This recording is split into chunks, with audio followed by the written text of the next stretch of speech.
Notice this is exactly what Luke wants you to do. Chapter 1, verse 1. Let me read it to you again slowly. I want you to pick up on these purpose statements. Luke says, "Inasmuch as many have undertaken to compile a narrative." So many people were working on this story, but as many have undertaken to compile a narrative of the things that have been accomplished among us, just as those who from the beginning were eyewitnesses and ministers of the word have delivered them to us. So people have seen Christ. They were eyewitnesses to Christ. Many of them have written it down, ministered it to us through the word, and they've delivered this to us.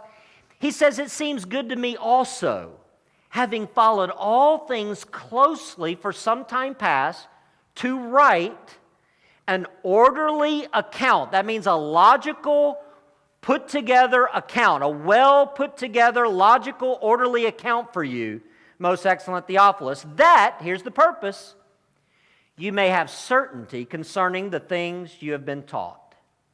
So again, from this prologue, we realize that the Gospel of Luke is real history, recorded accurately.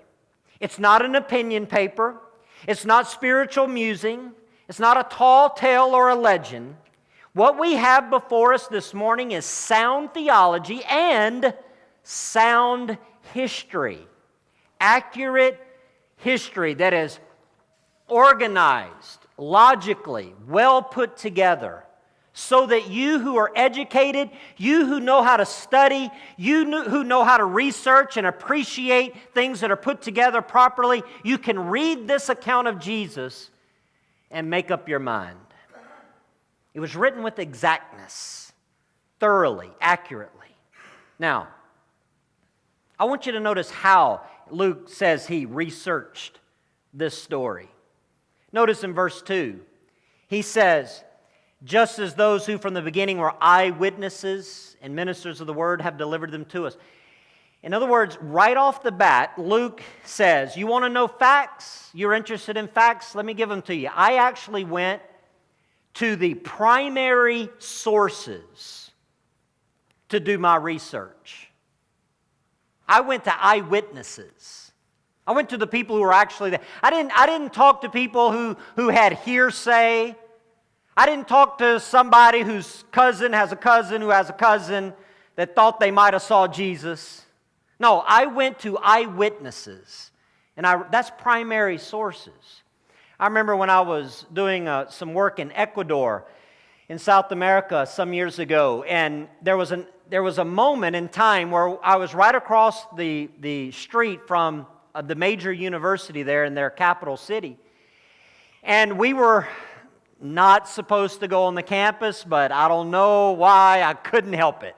I saw some kids standing across the street on the campus. I walked over there and I began to share the gospel. I handed out some Bibles. I started talking to these students, and they were all majoring in English. They were studying English, and they were, and some of them, literature students, and so this was great. I was handing them a book. This was right up their alley, right? So they were getting a free book, and it was written in Spanish, and they wanted English copies, and so I was getting it all to them. It was causing a big crowd to gather around, and I was telling them the story about Christ. Well, sure enough, their main dean, their professor, he came walking up to see what all the commotion was about.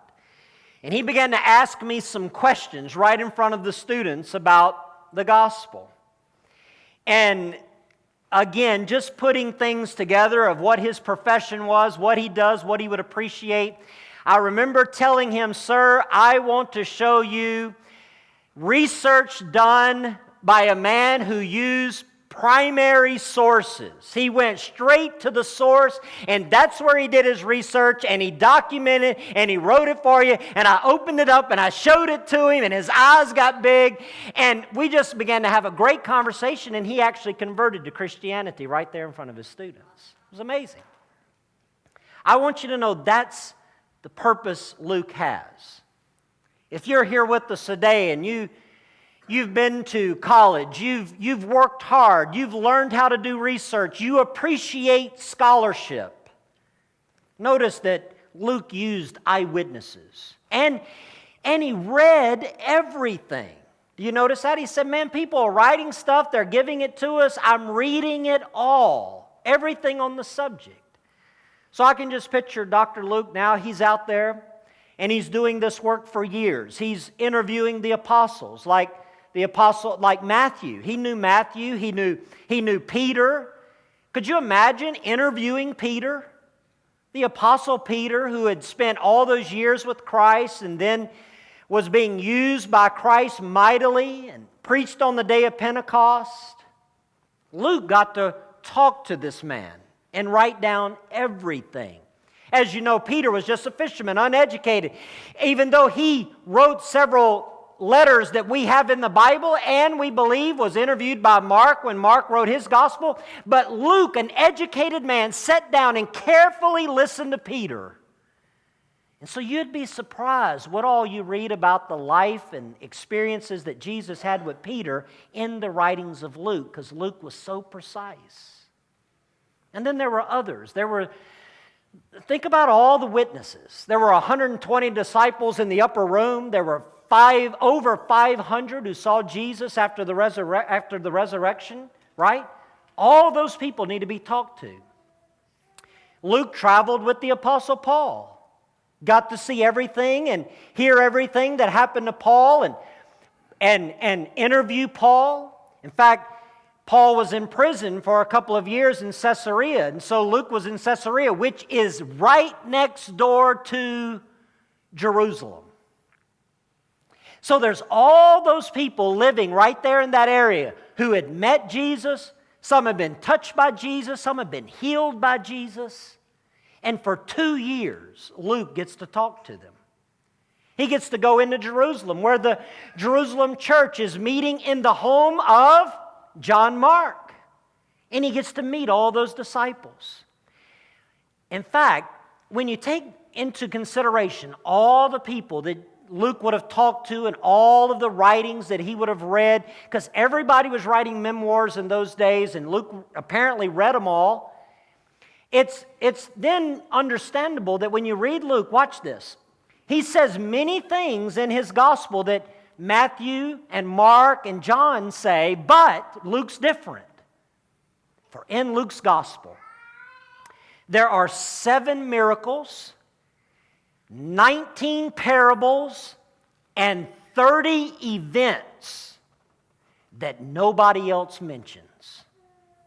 7 miracles, 19 parables, and 30 events that you won't read about anywhere else in any other book other than the writings of Luke. And that's because he was such a researcher. Oh, by the way, you know who else was living in Jerusalem at the same time Luke would have been there? Mary, the mother of Jesus. I wonder if that's why when you read the Christmas narrative in the Gospel of Luke, it's so much more detailed. Maybe he got to talk to Mary and interview her and write down everything that happened in that miraculous birth of Jesus Christ. And of course, don't misunderstand me. Luke wrote his gospel under the inspiration of the Holy Spirit. Just because he was inspired doesn't take away the necessity of doing research. Inspiration simply means that the Holy Spirit superintended, guarded, guided, protected Luke as he did all of his research so that all he was able to come away with was the accurate truth, and he put it down in this gospel, and it's in our Bible today. Here's the point. If you are here this morning and you're wanting to know the facts, we've got a book for you. We want to challenge you to take it home and read it. Spend time, investigate it. It will stand up to the scrutiny.